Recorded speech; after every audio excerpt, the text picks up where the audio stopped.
Karena apa? Kalau si anak Batak bilang, ya, dia pelayanan, dia apologet, bullshit, bohong.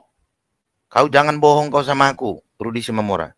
Di depan mataku orang yang menelepon kau ketika kau minta sepeda motor dari donaturmu yang ada di Kalimantan. Ya, mudah-mudahan ini didengar si Rudi Simamora. Ya, kau minta dibelikan angkot pertama.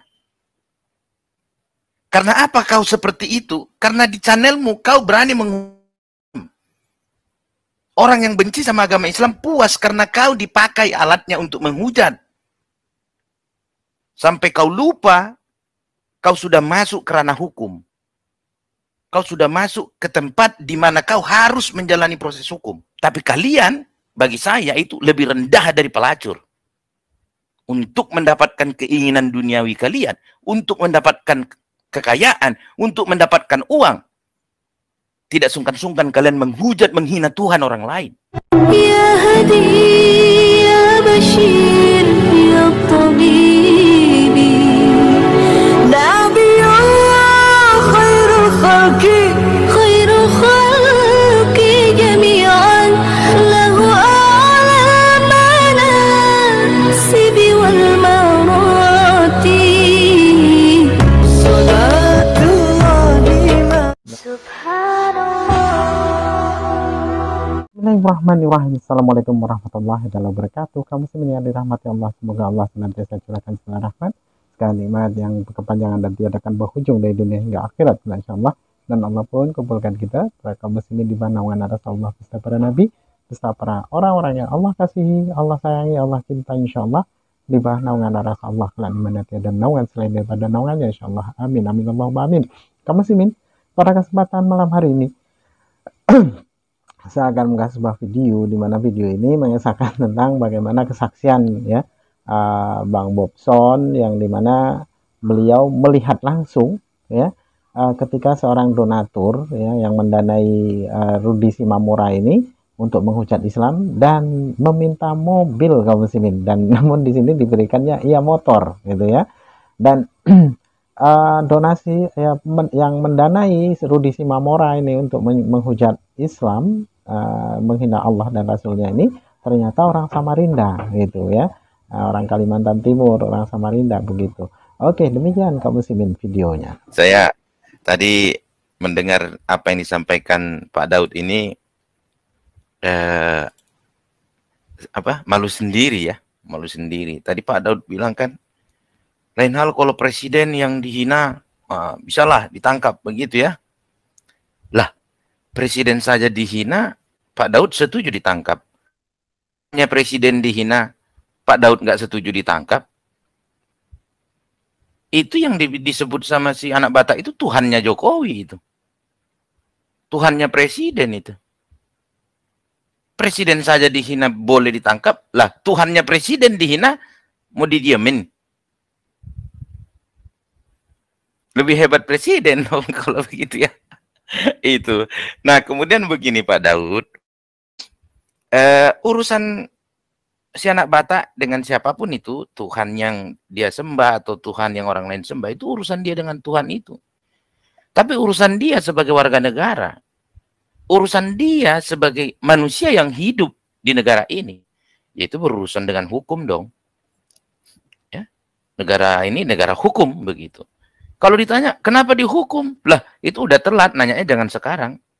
Nanyanya harusnya dulu, waktu undang-undang itu dibuat, undang-undang itu disusun. Begitu. Nah, lalu apakah itu Tuhan tidak bisa membela dirinya begitu? Kita bukan mau membela Tuhan ketika si anak Batak dipenjara. Bukan, tidak ada nilai yang didapat dari hukuman yang dijalani si anak Batak ini untuk membela Tuhan. Enggak. Bukan. Itu urusan dia di dunia, bukan urusan dengan Tuhan. Ya. Karena hukuman dari Tuhan itu hanya Tuhan yang bisa melakukannya. Kita nggak boleh mencampurinya. Begitu. Kemudian negara kita ini negara hukum. Saya selalu berulang kali mengingatkan kepada teman-teman semua. Sejak awal sudah yakin, ini si anak Batak enggak lama lagi. Saya katakan begitu. Karena apa? Kalau si anak Batak bilang, ya, dia pelayanan, dia apologet, bullshit, bohong. Kau jangan bohong kau sama aku, Rudi Simamora.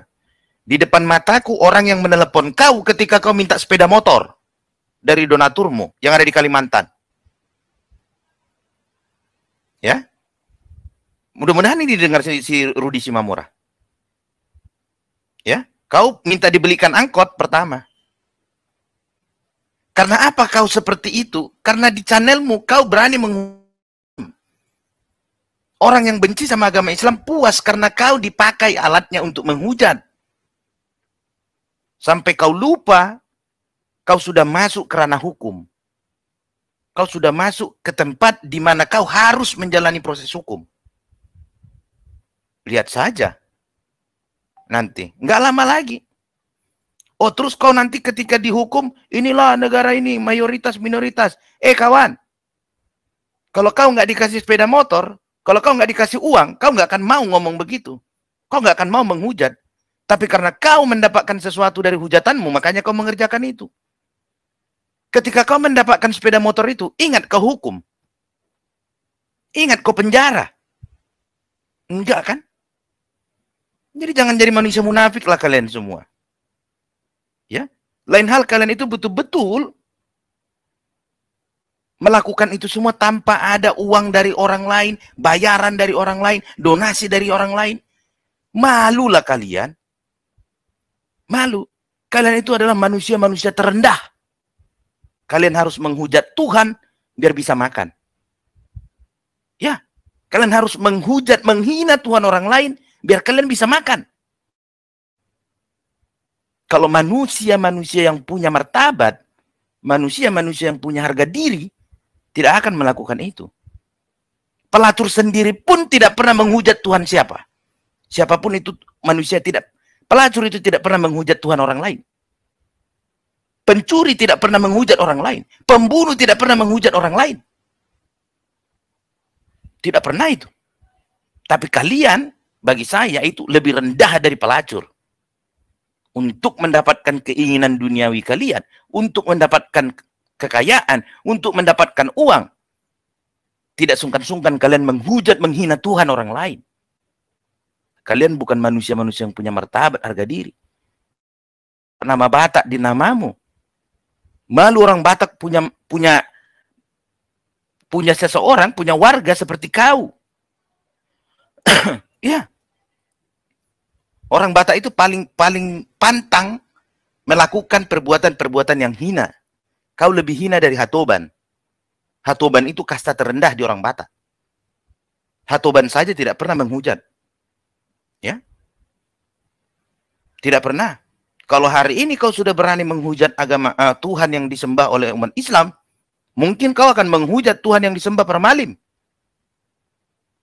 Mungkin kau akan menghujat Opu Mulajari Nabolon. Ya, ketika ada orang mungkin yang membayar kau nanti, hujat dong Parmalim, kau akan melakukan itu. Karena ini sudah terbukti. Kau nggak bisa bohong sama aku. Di depan mataku, orang itu menelepon kau, kalian bertelepon bertiga. Ya, kalian bertelepon bertiga dengan donaturmu yang ada di Kalimantan. Bahkan ketika di VC, saya ditunjukkan dengan donaturmu. Apa kata donaturmu itu? Itu kan Bang Bobson. Jadi kau mau ngomong apa lagi sama aku?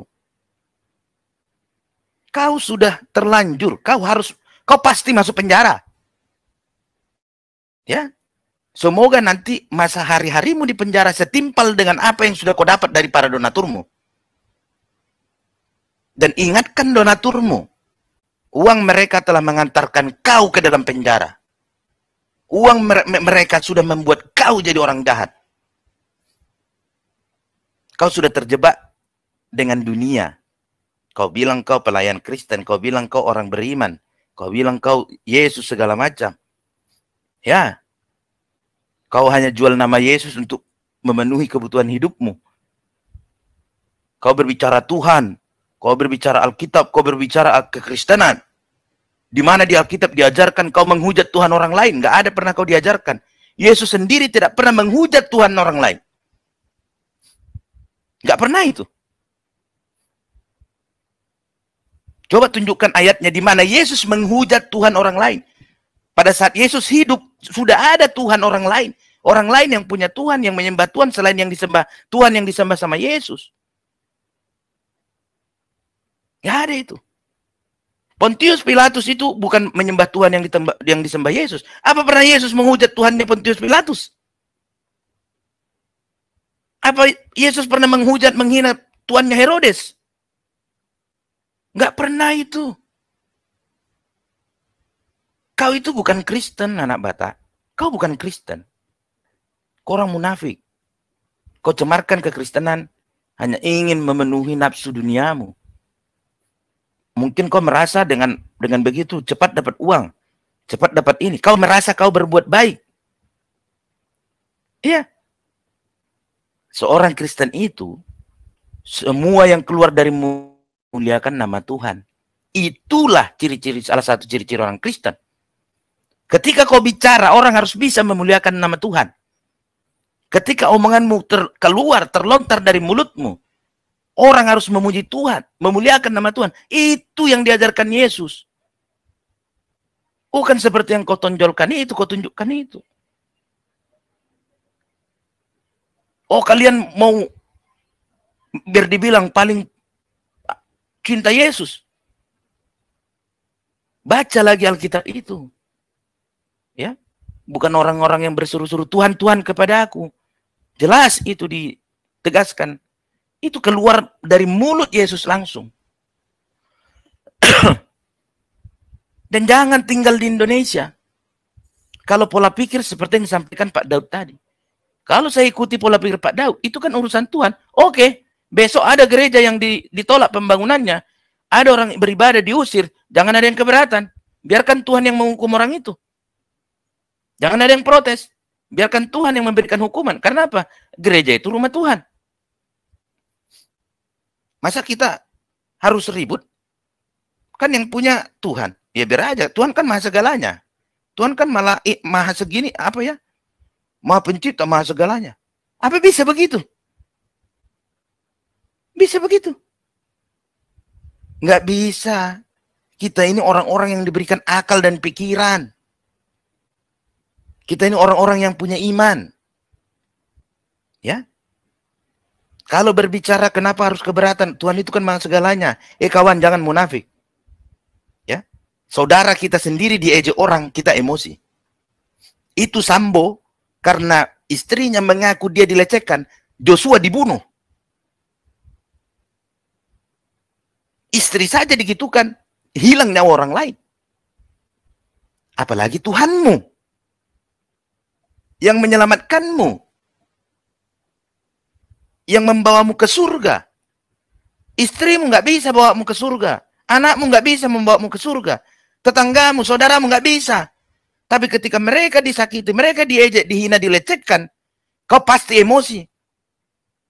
Kalau kau tidak emosi, berarti ada kelainan jiwa. Cepat-cepat berobat. Itu loh. Lah kok Tuhanmu dihina, dihujat, kau tidak merasa keberatan? Kau tidak merasa terganggu? Sebenarnya kau itu punya iman atau tidak? Itu loh. Terus nanti ketika kau lihat ada orang bermaksiat di depan, oh jangan, itu urusan dia dengan Tuhan, biarkan. Gitu. Kau biarkan maksiat itu. Wah kacau bangsa kita ini kalau pemikiran seperti itu. Dan ingat, sila pertama itu sila ketuhanan yang Maha Esa. Ingat ya. Negara ini negara ketuhanan. Bukan berarti undang-undang melindungi Tuhan. Tidak. Karena bagi negara ini, Tuhan itu sangat suci. Tuhan itu maha segalanya. Tidak bisa seenaknya dibawakan atau ditarik ke hal-hal yang jelek, yang buruk, yang hina, yang kotor. Sehingga menodai kesucian dari Tuhan itu. Karena kalau kesucian Tuhan itu ternodai, maka para penyembahnya, para pengikutnya pasti marah. rumah ibadah aja nggak bisa dibangun kali. Jadi jangan munafik lah. Ya, kita harus objektif dong. Objektif. Jangan subjektif. Berkali-kali saya ingatkan, negara ini negara hukum. Ingat kalian dulu ketika MKC masuk, oh apa yang dikatakan MKC itu benar, begini. Di ruang sidang MKC minta maaf. Saya maaf itu karena saya tidak ini, tidak itu. Diakui kesalahannya. Masih kalian bilang lagi yang diucapkan MKC di awal itu benar? MKC sendiri sudah mengaku salah dan hilap. Dan minta maaf. Masih kalian bilang ini karena negara mayoritas? Mayoritas apa? Ya, kalau kalian bilang karena negara ini negara mayoritas, bohong besar. Kalau mayoritas Islam di negara ini semena-mena, si anak Batak itu nggak akan bisa ngomong seperti itu. Tapi karena mayoritas di negara ini tidak semena-mena, tidak sewenang-wenang, buktinya hari ini si anak Batak berani menghujat, menghina Tuhan yang disembah mayoritas itu. Kalau di negara ini mayoritas itu adalah orang-orang jahat, seperti yang kalian sebarkan di media sosial, di Facebook, di TikTok, mungkin kalian tidak bernyawa hari ini. Mungkin cara Batak lupa. Yang dia hujat itu adalah Tuhannya Jokowi. Dia lupa. Yang dia hujat itu adalah Tuhan menteri-menterinya. Dia lupa semua itu. Jadi itulah. Jadi ini mumpung ada Pak Daud Ali. Jadi Pak Daud Ali, permasalahan Tuhan di negara ini bukan tentang kita membela Tuhannya, tidak. Bahkan negara kita ini mengakui karena rahmat Allah Subhanahu wa taala pintu kemerdekaan. Negara kita sudah merdeka, lalu kita menghujat Allah Subhanahu wa taala itu. Baca lagi pembukaan Undang-Undang Dasar itu. Allah Subhanahu wa taala yang dihina, yang direndahkan, yang dilecehkan anak Batak itu yang mengantarkan bangsa ini ke depan pintu kemerdekaan. Itu sudah diakui oleh tokoh-tokoh pendiri bangsa kita. Oleh founding father bangsa ini. Coba, ayo, mau ngomong apa lagi? Mau mengikuti kebodohan si anak Batak? Ya, sebenarnya anak SD saja bisa jawab apa yang dikatakan anak Batak itu. Sejak zaman Nabi Nuh, Allah Subhanahu wa taala itu sudah ada. Sejak zaman Nabi Adam. Semua itu terurai di dalam Al-Qur'an. Tapi karena kebodohannya, dia merasa bisa mendapatkan hasil dari kebodohannya itu dan kejahatannya itu. Maka seperti yang dikatakan Bunda apa itu tadi, ini satu paket. Ya, satu paket. Paketnya apa? Bodoh dan jahat. Bodoh dan jahat. Inilah yang dipertontonkan si anak Batak hari ini. Ini satu peristiwa. Ya, Ferdinand Huta-Hayan saja di Twitter cuma ngomong, ternyata Allahmu lemah. Selesai, masuk penjara kawan. Masuk penjara kan? Enggak lama lagi. Dan nanti kalau si anak Batak Bogono begini menuding inilah negara mayoritas, saya akan katakan, saya saksi hidupnya. Di depanku kalian bertelepon bertiga kan, sama donaturmu kan? Kau minta angkot, tapi yang dikasih sepeda motor kan? Mungkin kalau kau tidak melakukan ini, aku tidak akan sampaikan ini ke publik. Tapi karena perbuatanmu sangat jahat, saya akan katakan ini. Dan saya sudah katakan. Saya bisa pertanggungjawabkan itu. Dan saya sudah lama sebenarnya ingin menegurmu.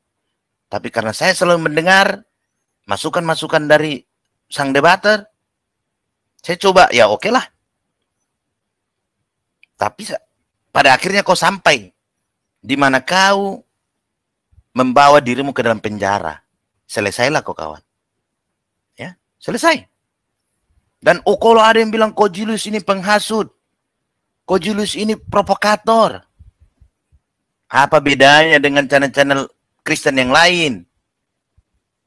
Apa bedanya? Kalau yang mereka benar, yang mereka katakan itu benar, yang dibilang Ko Julius itu salah. Ada sesuatu yang salah di otak kirimu, cepat berobat. Ada yang salah di otakmu. Kau sudah tidak bisa berpikir objektif. Kau sudah tidak bisa jujur. Ya. Kau sudah tidak bisa lagi menjadi manusia yang bersih. Kau sudah menjadi manusia yang munafik. Membicarakan sesuatu yang jahat itu agar tidak dilakukan orang lain. Mengedukasi orang lain agar tidak melakukan kejahatan yang sama. Itu baik.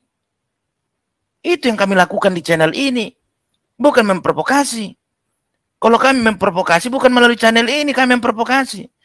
Justru kami selalu menghimbau. Jangan ada main hakim sendiri. Kita kedepankan hukum. Bertanya tentang undang-undang kami jawab. Bertanya tentang delik hukum kami jawab. Gak ada di sini memprovokasi. Kalau kau keberatan dengan dialog yang ada di channel ini, berarti ada sesuatu yang salah di otakmu. Cepatlah berobat. Kalau tidak ada uang untuk berobat, kami bersedia membantu. Biar nanti Ko Julius buka donasi. Kami sumbang. Paling tidak, kami membantu Anda untuk bisa menjadi manusia yang punya pikiran yang lah atau normal. Begitu. Jadi dari apa yang dilakukan, nggak lama lagi kena jemput sama tim cyber Mabes Polri. Ya. Karena dampak dari perbuatannya itu bukan saja kepada umat Islam, tapi dampaknya itu yang paling berbahaya itu kepada kekristenan. Ingat itu. Dampak terbesarnya itu ke kekristenan. Ya. Dia tidak tahu karena congornya dia, karena bacotnya dia, karena mulutnya dia. Di daerah lain nanti akan tidak harmonis hubungan umat Islam dan umat Kristen. Dia tidak sadar. Dia tidak memikirkan itu. Karena ucapannya nanti di daerah lain yang tadinya rumah ibadah itu sudah bisa dibangun, akhirnya dilarang dibangun. Ya, jangan salahkan apa hubungannya. Hubungannya adalah kau mengatasnamakan kekristenan untuk menghujat Allah Subhanahu wa taala. Sehingga semua yang berbau dengan Kristen, berhubungan dengan Kristen dianggap salah. Karena perilakumu, karena omonganmu, karena watakmu. Dosamu terbesar adalah kepada Tuhan.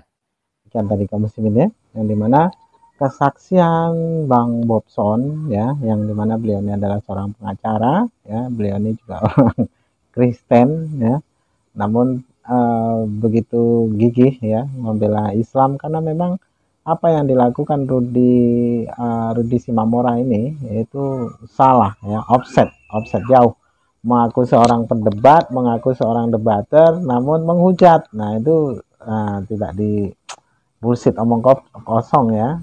Yang namanya pendebat itu tidak akan mungkin menghujat ya. Dia pasti akan beradu argumentasi dari ayat per ayat ya. Jadi akan ada di situ perdebatan yang dilakukannya itu pasti akan ilmiah ya, dan pasti akan alkitabiah, dan pasti akan akademis gitu ya. Dari ayat per ayat kita saling sahut menyaut ya, soal jawab itu dapat kita ambil ilmunya. Nah kalau hanya menghujat, kalaupun hanya berkata-kata menghina, apa yang dapat diambil dari perkataannya ini? Yang ada malah umat Islam pun semakin membenci orang-orang seperti itu gitu ya. Jadi dia sekarang ini ya karena mobil tidak dapat ya, menghujat, mobil tidak dapat, akhirnya masuk penjara, ya itulah tabur tuai ya. Barang siapa menanam di situ pasti dia menuai, dan apa yang dia lakukan ya sesuailah dengan apa yang menjadi perbuatannya gitu ya. Untung saja tidak di masa, untung saja umat Islam ini tidak garang gitu ya, tetap ada belas kasihnya. Coba seandainya tidak ya habislah orang-orang itu ya. Karena memang orang-orang yang mendanai penghujat ini itu sangat senang sekali ya. Duit tidak ada artinya bagi mereka kan ketika mereka dapat terpuaskan hatinya ya.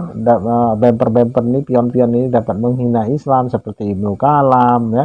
Ibnu Kalam dulu sempat juga ya, namun tidak sempat viral, jadi aman dia. Tapi pada masanya nanti pasti itu ya masuk gol itu pasti. Terus kaci ya, kaci itu sampai babak belur makan tai ya, itulah risiko yang dia dapati ya.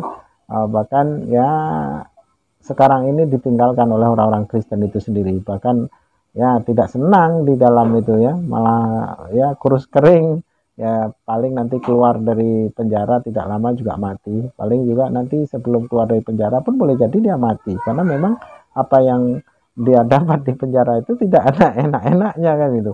Orang Kristen semua meninggalkannya kan, tidak sesuai, tidak, ketika orang orang Kristen berkata semangat semangat Tuhan bersama kita, Tuhan Yesus bersama kita, tapi apa, ketika dia mendapati masalah ya akhirnya ditinggalkan juga. Oke, demikian saja kaum muslimin yang dapat saya sampaikan. Saya video saya. Wassalamualaikum warahmatullahi wabarakatuh.